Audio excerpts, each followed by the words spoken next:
Get everything you need for your next job without the hassle at AquaBluMosaics.com. We carry everything from high-quality pool tile, porcelain pavers, grout, fire and water features, and everything in between that you need to get your project done and put some money in your pocket. A literal showroom in the palm of your hand, we are the most powerful tool any pool contractor can have in their pocket. Become an Aqua Pro and save money on every order, get free samples, and have full access to our unmatched customer service. Easy to remember, hard to forget. Visit AquaBluMosaics.com.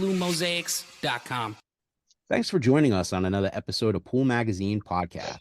Today I'm chatting with John Temple with Temp Pool Incorporated. He's a recognized industry expert at all things pool plaster related. You may recall seeing him on the cover of Pool Pro magazine, or may have heard him on our friend show over at Pool Chasers Podcast. John also teaches several different courses on pool plastering for Watershape University, one of the leading educational outlets for our industry. It's a pleasure to have you with us today on the show, John. Thank you, sir. I appreciate you having me. John, you're a pretty well-known guy in industry circles. I mean, you're a lot of different trade events and heavily involved on the education side of things. But for our listeners out there who haven't seen you offering advice in one of the social media groups, or haven't read one of your position papers on the subject of plaster, or watched one of your educational videos, could you give us a brief introduction and tell us about your background and how long you've been in the industry and how you got started with your company? Sure. Well, I used to shoot shells when I was 15, 16 years old. I was shooting shotcrete while I was in high school. And then I got into my brother was a pool builder and he got me into pool plastering. I started plastering pools when I was about right at 17. And I plastered till I was 21. And at 21, I had wanted to travel. I couldn't get in the military because I have hard hearing. I'm sure a lot of you, when you ask me questions, you always hear a huh. So I couldn't get in the military, so I joined the Peace Corps. I was a Peace Corps volunteer in Honduras. Went down to Honduras and I taught school, taught vocational education, plumbing. And once I was done with my service there, I stayed a little while longer, ran a construction company, Honduran military. And had met my wife and started having kids. So we moved back home and I worked for another pool plastering company for about a year and I needed to expand, pay for my family, support us. So I started our pool business, our pool plastering business. And the Temp Pool's been around for 29 years now, 28 years, I'm sorry. And we're plastering about 4,000 pools a year.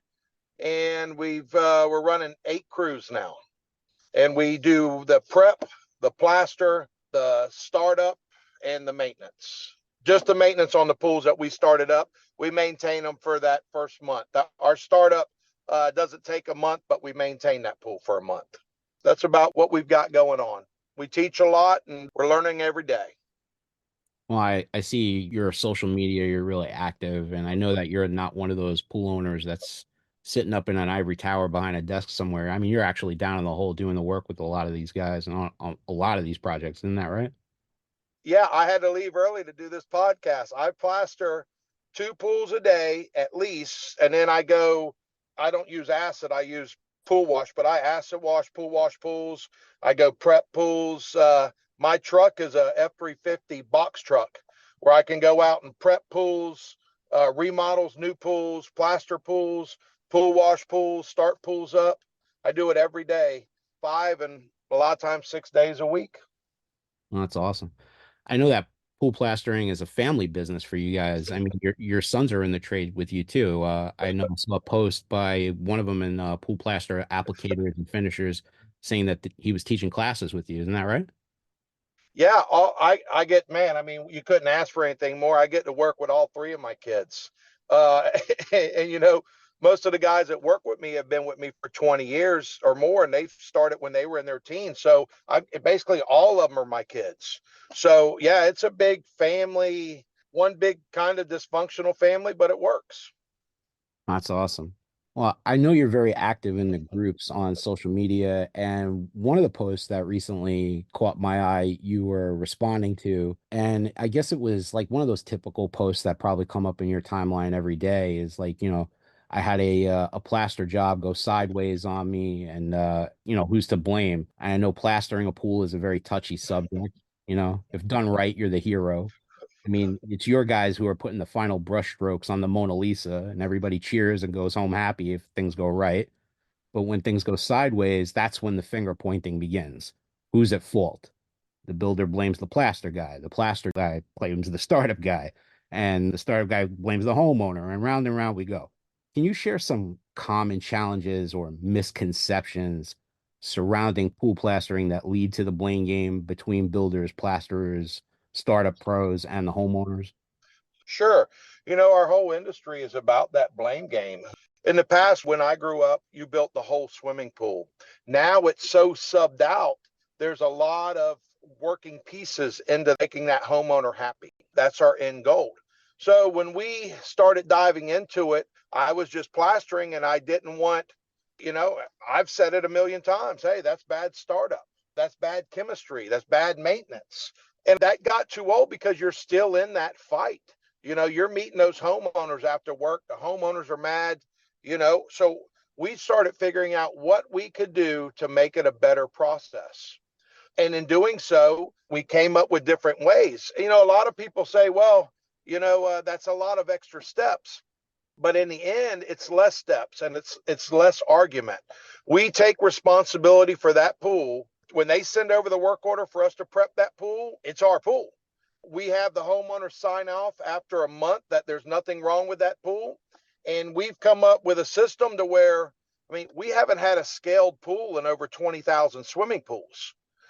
By working together to in the process to figure out how not to have problems, we pretty much solved a lot of the issues.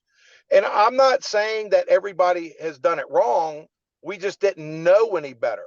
Now that we're finding out the things that happen, the cause and effect of what we do, we're able to move past the blame game. We've been proactive, not reactive. If I could say one thing, on the social media pages, sometimes there's some bickering, there's a little bit of arguing, which I love. Some people sometimes get offended when somebody critiques them or something, but that's how we learn. I think that social media is a great thing. I think that we need to preach more, though. It's all of our faults. It's not one group's fault. It's all of us. Well, as an industry expert, I mean, what do you feel are the key factors that contribute to a successful pool plastering job, and how do they differ from the potential pitfalls that could lead to issues down the line? Okay, I'll quickly go over the system and what caused the system. What caused the system that we use to be put in place? Uh, Half of my career, we had wet mix shotcrete. And it was, at least it started out at 4,000 psi, but after curing, it was in the 5,500, 6,000 psi. We had perfect shotcrete, wet mix shotcrete. Well, we have a lot of groundwater issues here and things like that. We didn't have to contend with that. Well, then, about 15 years ago, we got into a lot of the industry got into the dry mix shotcrete, gunite. Well, with that, we had a lot of challenges. There were a lot of corners cut, which created shells not hydrating correctly, lots of water problems, weepers, bleeders, and we had lots of, which caused more chemistry issues, lots of staining and lots of hydration. So what we went after first was how to stop that. That's when we started using permacoat or a bonding agent. We started rolling it on, and we started getting good results with that. And then we started spraying it on. Well, when we started spraying it on, I wanted it to look a certain way, and we came up with how ceiling texture looks in a house. So we started spraying on 3 coats of bonding agent, and man, we found out that our plaster, it dried evenly. You didn't have the sunny wall drying faster than the other wall, or gunite that had more sand in it drying faster than a spot that had a lot of water weeping through it. Right. So we basically put a primer on. It's like if you're going to paint a house a certain color, you paint a primer first so you can make it all look even. When you look at a brand new pool or even a remodel, there's 3, 4, 5 different colors happening. Tile line build out, dry spots, wet spots. You've got water standing. You've got a lot of different things, and it's hard to make something look consistent if you don't have a clean surface to start with. So we did the primers. So that took away where we were getting everything to be able to dry evenly. Well, then I had a lot of concerns about the health of the people that work with me. I have no employees. I just have people that work with me. That's how I look at things. I was really, really concerned about muriatic acid, about sending people out to apply muriatic acid. And at first, I didn't know the effects that muriatic acid had on pool finishes, but I knew on my employees and on my equipment, summer kitchens, screen enclosure rooms, marble decks, paver decks, that muriatic acid was not my friend. So we started diluting it and using, we would recirculate it around the pool a lot to try and slowly take care of the pool rather than just harsh chemicals at the beginning with fumes and everything like that. And we started looking for other products that could take its place. And we found a product that we were able to take to a friend of mine, and he helped develop it. And we started using what we call pool wash. That took the place of the muriatic acid. We had no fumes, and it didn't kill the grass if we pumped it out into the yard. So I was like, wow, that's what we were really looking for. So we started using that, and then we found out we weren't getting any of the streaks. We weren't getting anything of the feet print. We weren't getting any of that. And we started looking at why we weren't getting that. Well, I found out the thing that changed everything was right before we got rid of the muriatic acid, we started using sodium bicarbonate to neutralize it. Mm. Well, I saw how the sodium bicarbonate was neutralizing the acid, and I said, let's try this. We took an 18,000 gallon pool that we just plastered, and we waited a day before we acid washed it, and we acid washed that pool with 9 or 10 gallons of acid. It was 10 gallons of acid, and then we washed it down with about 30 gallons of water. That gave us 40 gallons, right? Well, I pumped it out into a 55-gallon drum, and I only got out around 34 gallons. So we had 6 gallons of liquid get absorbed into that pool shell. So it got me thinking. We started neutralizing, well, once we got done acid washing or pool washing, we started mixing up bicarb in the main drain in the bowl of the pool and walking it around the pool. Well, when we started doing that, we noticed all the oxidation that the acid had caused coming off the pool. So if you have like a dark blue and you wash it with acid, it turns black. Mm. Well, that's what was causing the feet print and the streaks and things like that. So we started bicarbing that and brushing it down, and we noticed the check cracks went away, the streaking, the feet print went away.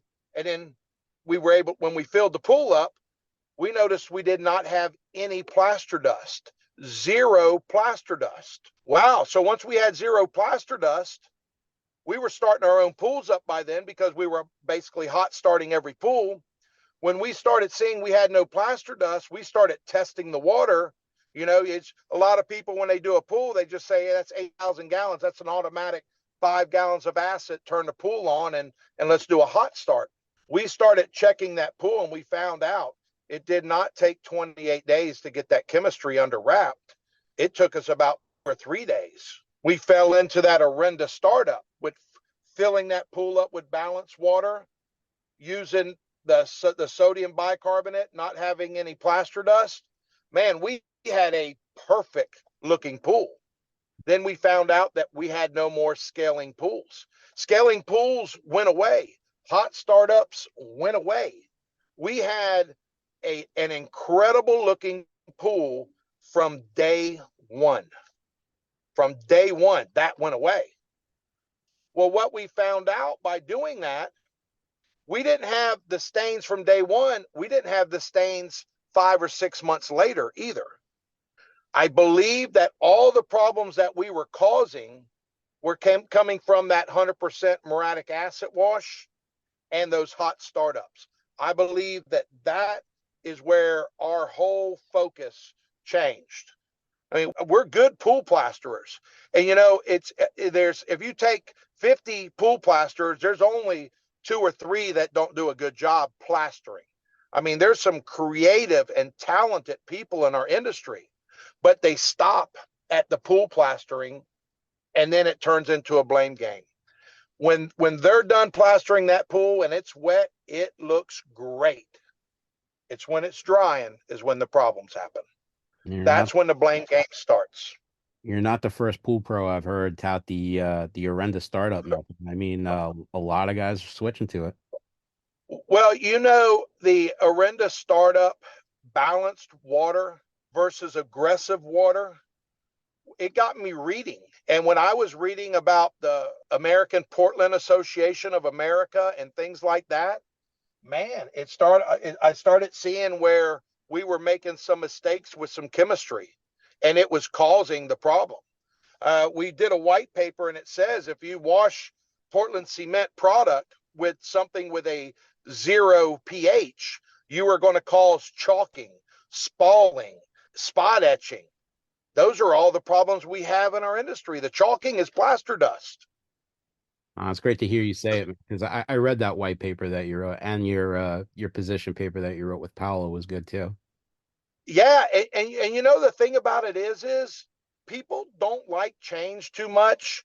And I've been a pool plasterer my whole life, and kids and sports and everything like that. I didn't, none of us have enough time, but to go out and deal with a mad homeowner and try and explain it's somebody else's issue and all that, that takes not only your time, but that takes your energy, that takes your quality of life away. So it was so important to learn, make it my responsibility that we didn't have to blame somebody else. Does that make sense? Yeah, the blame is always, something that you want to avoid. I mean, in your experience, what role does effective communication play in preventing misunderstandings like that from happening? And we want to avoid disputes among different professionals involved in that pool plaster process. I mean, what's the best way to do that? I think the best way of doing it is make the service company your partner too. I talk to the service companies and I tell them what I'm doing. And I tell them, I went out and looked at a homeowner called. They had a problem with the pool. I went out and looked at it. Here's what we could do better as a group.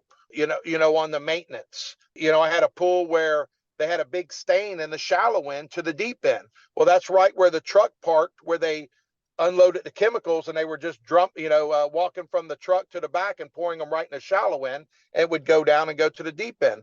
So I talked with that service company, and we got to where they were diluting their chemistry up and putting it in the water, and diluting everything before it was put in, and saved us a lot of problems. But we included the maintenance guys in on our education to figure out what we could do better. Rather than blaming them, we brought them in and said, "Hey, how can we work better together?" That was a key thing. That's definitely something I think, the industry would benefit from. How has technology or advancements in the materials you guys are using out there influenced the art and science of pool plastering? I mean, how can these innovations kind of contribute to better outcomes for the guys in the field that are doing the application? Well, cement is cement. The word cement has been cement since cement started, really. And people are like, well, I never had problems before. Why do I need to change now? Okay, well, where do you live at? I'm in California, Northern California. Okay, Northern California. How many people live there now? In my area, there's approximately 500,000 people. How many were there 20 years ago? It's probably grown probably 20% over the last 20 years. Okay, so we're reclaiming a lot of water now too, aren't we? Yeah, definitely. And so we're treating that water. Well, there's a lift station chemical water treatment plant right across the street from my shop. And I talk to those engineers all of the time. And the chemistry that they're using to treat our water is affecting everything that we do in our industry. So you have people that are making additives to help cement. Before, when we were doing white plaster, we didn't have salt systems on our pools. We didn't have anything like that. So we've had to get, with technology, we've had to get better add mixtures, fortifiers and modifiers to put in our cement to make it stronger, to last up to some of these more harsh environments that we're subjecting it to. So technology and environment, we're able to test our water better. We're able to make better products that will help it hold up against the new things that are coming out. Salt. Look at some of the UV products, the algicides that are coming out. We've got to protect our plaster against that stuff. And so the use of admixtures has been extremely beneficial to our industry lately. Well, I mean, I see a lot of the problems out there on social media, same as you do. I mean, most of the time, what I think is that these companies that they're hiring are just inexperienced. I mean, what advice would you give builders and homeowners in terms of selecting the right pool plastering professional? And what qualities or credentials should they be looking for? The biggest licensing, some places don't have licensing, but there is one thing that we all have to have, and that is insurance, workman's comp, general liability. If the people are not going to go out of their way to make their company legit, they're not going to be there when you need them if there's a problem. I mean, I would love to sit here and tell you, hey, I do 100% great job. No, there's days where you need your insurance. You need your workman's comp. You need those things. Also, I would look for education. I would want to know that my applicator or anybody that I had working in my yard was up to speed on education, trying to get better. I don't want somebody working on something that I paid that much money for that's not looking to better themselves to give me a better job. So I think education certificates are a good thing. I know at Watershapes, we're going to come up with a certified applicator program. We've done it now. This year it'll start. But I look for certifications of education. I look at equipment, how good a shape their equipment is in. And you don't have to have a pump truck. You can be using a tow behind mixer and wheelbarrows and still do an incredible job. Right. But is your equipment clean, or is it, really beat up? I like to see guys in uniforms. I don't like to hear any cussing or smoking on the jobs. I want good professional people. The thing about the plastering industry, we are finishers. We finish everything. When we're done, it's finished. Well, if you're showing up and you're not in clean clothes and you've got bad habits, if you don't do the details on your own persona, how are you going to do the details on that construction job? Absolutely. So that the swimming pool finisher, you have to fix everything that was done. Every mistake in that job boils down to you. You have to be that type of person with that type of mentality to be a finisher. Well, there's only so much that you could do with plaster. I mean, it's the same when you ask the drywall guy to come in and fix everything with mud in your home that was done wrong in construction. I mean, Right. what are some of the common mistakes that you have observed in the industry that other than the startup? I mean, how can builders and plaster professionals work together to prevent these issues from arising? Well, I would like to see when the pool builder goes and, for example, buys into a certain type of main drain. Does that main drain have enough water stop flanges on the main drain? Will it work for what the plasterer needs in that pool? That's a big thing with me right now. I don't think the main drains are set up to stop leaks like they should. I think making sure that the shotcrete shell is done correctly. I think the layout digging steel, because sometimes we're getting tile lines that are 3 to 6 inches out that we have to build up with plaster to try and, make it smooth and flat.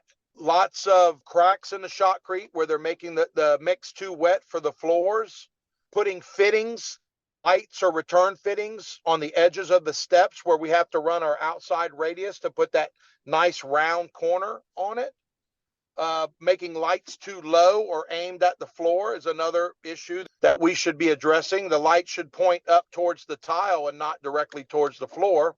Or now that everybody's using a lot of sun shelves, they're putting lights in the sun shelf that are right on the floor of the sun shelf. Not a good place. You're shining a light on any type of hump and bump in that pool. Those are some of the main things that we are seeing. Well, thanks for those insights. I know you work outside the country a bit as a plaster consultant on high-end jobs, and you have a lot of great stories about some of the crazy ways people build pools outside the United States. Is there one that you could share with us today? Well, the one that pops into my mind was we got asked to go to the Bahamas to do a extremely famous person's pool. They bought an island. They bought two islands and filled in between both islands to make one big island. So my head guy, Robert, and I flew down there to help plaster this pool. It was a hydrazo pool. And because it was built in the middle of nowhere, it had some obstacles and some extreme challenges. So we had flown from Miami to Kingstown, and then we took a boat for 3 hours to get to this private island. We get there on this island, and the shell is not good, and we weren't able to bring a lot of tools, so we had to roll on the bonding agent, the permacoat. So we had to roll that on, and then we had to mix in 55-gallon drums. And there's a lot of talk about 55-gallon drums because they're getting more popular again in South Florida and some of the other places. Sometimes when you're working overseas, you have to use what you can use. So we had to mix in these drums. Well, while we were there, we had to use local help. That's the law of the islands, is you have to use X amount of local help. Well, that local help had built the house in the beginning, and it did not turn out well. So the homeowners had hired a crew from Tennessee to come down, knock the house down, and rebuild the house. So there was 6 guys from Tennessee, myself and Robert, and 40 locals on this one island 3 hours away from where we were staying at. Well, we permacoated the whole shell. We mixed up in those drums, and we plastered that pool with hydrazo. We were throwing it on with little buckets and trialing it down. The local help, when it was break time, they would take a break time. Well, everybody that plasters know there's no break time when the plaster is going. So the guys that were from Tennessee, they jumped in and they helped us to do that pool, and we got the whole pool done. Well, while we were doing the whole pool, I had an argument with one of the local guys about them stopping right in the middle of the job. Well, he was a larger man, and my guy Robert said something to him also. So we got up to go eat lunch, and he was going to get Robert. I saw it. I told Robert, I said, Robert, be careful. Be careful. This is going to turn into a big issue. And I'm sorry, my friend, that I got you into this. But I'm going to take the fall for it. When this fight happens, I'm going to do what we got to do. So we were in the lunch line getting ready to eat. And the guy walks up behind Robert. And I walk up behind him getting ready to hit him. And the guys from Tennessee had to pull their guns out to stop this whole thing. We're 3 hours in the middle of nowhere, about to be in a huge gunfight. Well, the guy from Tennessee was laughing. He goes, "This isn't the first time this has happened, John. We saw this since day one when you got here. The plaster crew that was supposed to do that job, they had fired them, and he was one of the guys. So he was looking to start problems."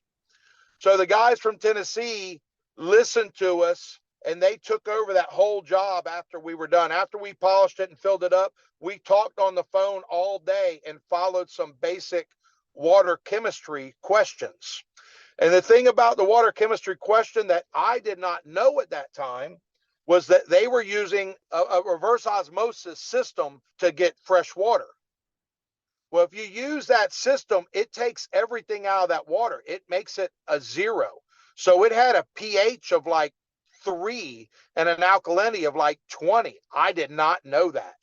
Luckily, I called my friend Randy Dukes, and I told him what all happened and Randy he wants every detail. Well, how'd you fill it up? I told him how I filled it up. Well, did you test the water? I said, well, it's reverse osmosis system. He said, they have to put in so much sodium bicarbonate in that pool to raise up that pH. And they also have to put a system on that's going to balance that water whenever they put in any makeup water. So thank God that Randy caught that. Otherwise, we would have done all of that work and went through all of that stuff just to ruin it with the water that we were going to use to maintain that.